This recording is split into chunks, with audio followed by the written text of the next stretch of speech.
Well, Lord Wolf, Patrick, thank you very much for asking me to do this. I'm honoured to be in such a distinguished company, and honoured that Patrick invited me into his house in this way. I'm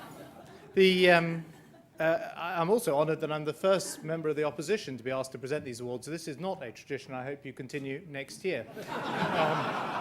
But for 10 years, you have recognised the contribution of people who've been very successful, outstandingly successful in their business career, who've also understood that they have obligations to the wider community. And I too pay tribute to the first panel, chairman of your panel of judges, Lord Dahrendorf. I think the most remarkable thing about Ralph Dahrendorf is that he was a member of the German Parliament and the British Parliament in his own lifetime. And I can't think, I'm not sure I can think of anyone else who achieved that pretty unique double. And I remember as a student reading many of the very intelligent works that he wrote on the Constitution and on Europe, and so I too pay tribute to him.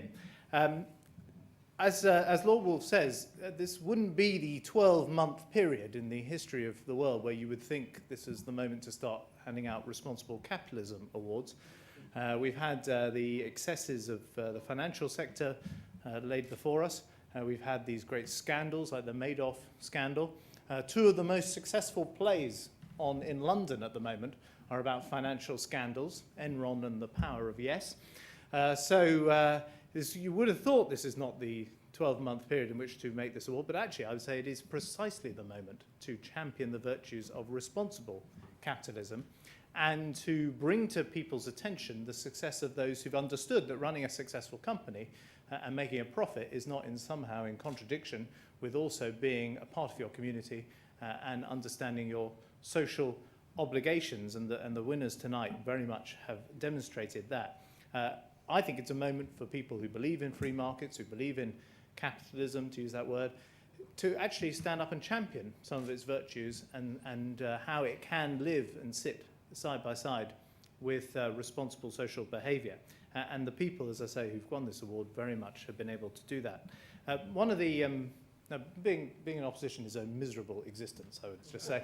And I've now done this job for almost 5 years, which is one of the longer periods that someone has done this job, although the last successful Conservative Shadow Chancellor is standing in front of me.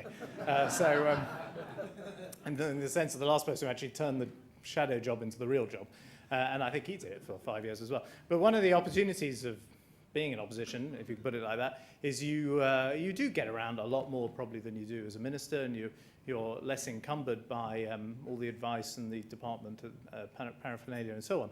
And I, as a result, in the space of 5 years, have visited probably all the major companies in the country, spoken to most of the chief executives. Indeed, I was talking to Andrew, one of the winners of tonight's awards, just about an hour ago, as it happens by coincidence. And one of the things I've learned is that the people who are the most successful and the companies that are the most successful are also the ones with the best social policies, the best engagement with their local community. They treat their workforce the most fairly and often have the most motivated workforces. And this is not a coincidence. It is actually the case, in my experience, that companies that understand their broader obligations, companies that are responsible capitalist organisations, are also the most successful capitalist organisations and make the greatest returns. I think there is an essential truth in that. So, as I say, I'm delighted and honoured to be asked to present these awards. I think they are well deserved. I congratulate Rupert and the team at First Magazine for staging all of this, and I congratulate all who've been involved. Let's celebrate success. Thank you.